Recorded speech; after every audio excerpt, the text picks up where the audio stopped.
There's a striking parallel between two of the most famous case studies ever published about elite endurance athletes.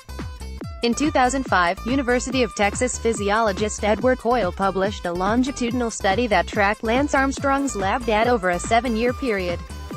The title of the article conveyed the most remarkable finding: improved muscular efficiency displayed as Tour de France champion matures. By the time he was 28, Armstrong reportedly needed 8% less energy to generate a given power output on his bike than when he was 21.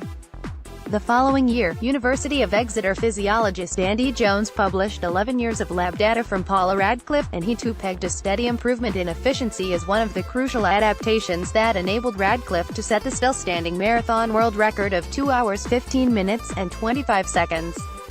Between 1992 and 2003, Jones reported, Radcliffe's VO2 max remained relatively unchanged, but her running economy, a measure of how much energy is required to run at a given pace, improved by 15%. On the surface, the takeaway from these studies is straightforward.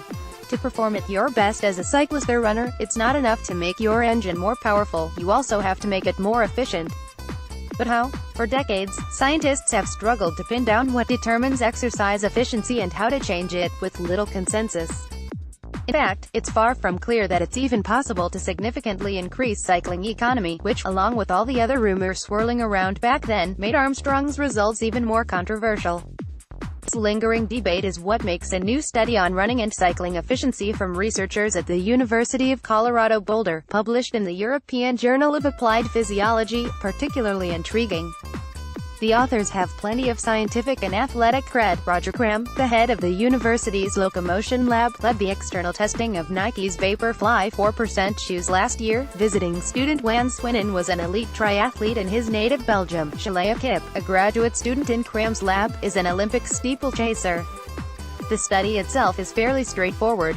The research team assembled 3 groups of well-trained endurance athletes, 10 runners, 9 cyclists, and 9 triathletes.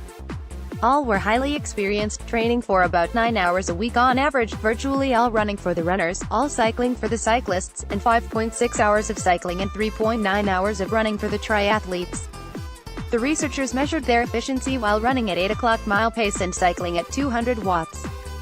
There are a number of different ways of measuring efficiency in different terms like running economy and cycling economy that have specific mathematical meanings. For the purposes of this article, I'll use the general term, efficiency. If you improve your efficiency, you need less energy to sustain a given pace. There are 2 headline results in the new study. The unsurprising one is that the runners were more efficient than the cyclists at running, with the triathletes somewhere in the middle. On average, the cyclists had to burn 21% more energy than the runners to maintain the required pace. That's partly because the cyclists were a bit heavier on average, but even if you correct for weight, they were still 10% less efficient. The more surprising headline, in contrast, it is that the cyclists weren't more efficient than the runners or triathletes at cycling. Statistically, all 3 groups were pretty much the same in the cycling test.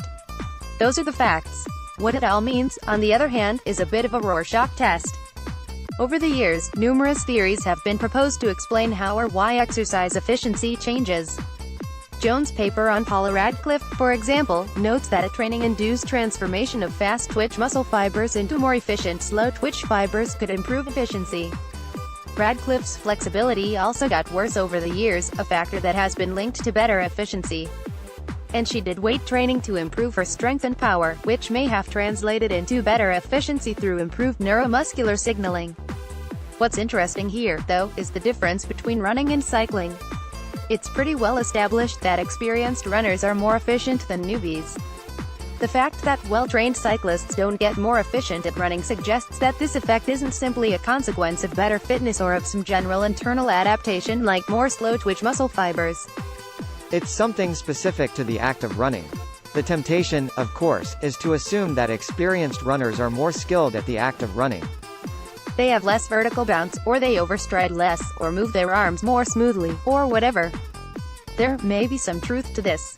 But there are also more subtle possibilities.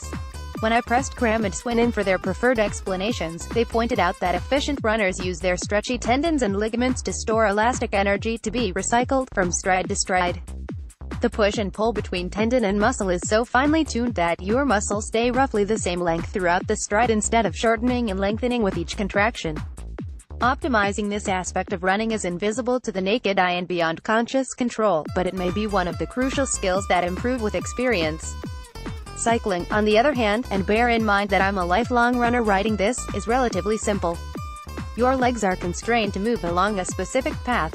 There's very little contribution from stored elastic energy and very little movement in the rest of your body to be optimized. Numerous studies over the years have investigated whether experienced cyclists are more efficient than beginners or whether efficiency improves with training, and the results have been mixed. This new study, which found no difference between cyclists and non-cycling runners, is by no means the final word on the topic, but it adds to the impression that any efficiency improvements you get from becoming a more skilled cyclist are small at best. A caveat: the cycling in the new study was performed on stationary bikes at a predetermined cadence.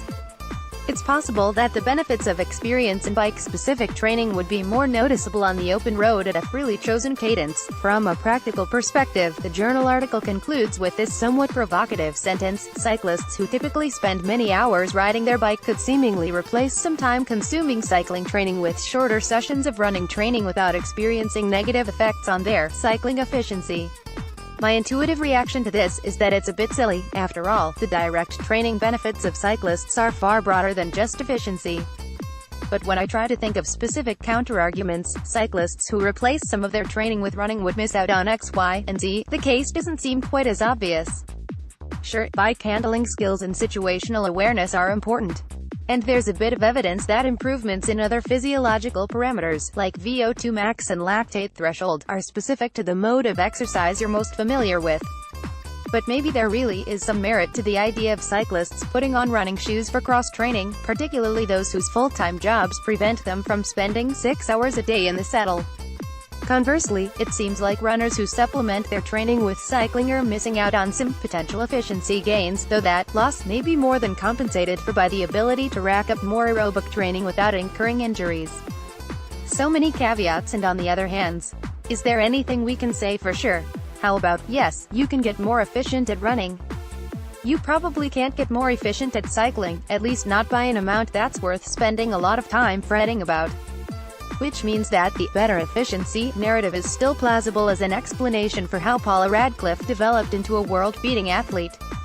For Lance, not so much. But then, Oprah could have told us that.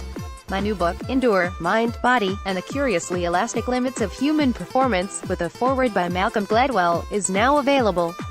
For more, join me on Twitter and Facebook, and sign up for the Sweat Science email newsletter.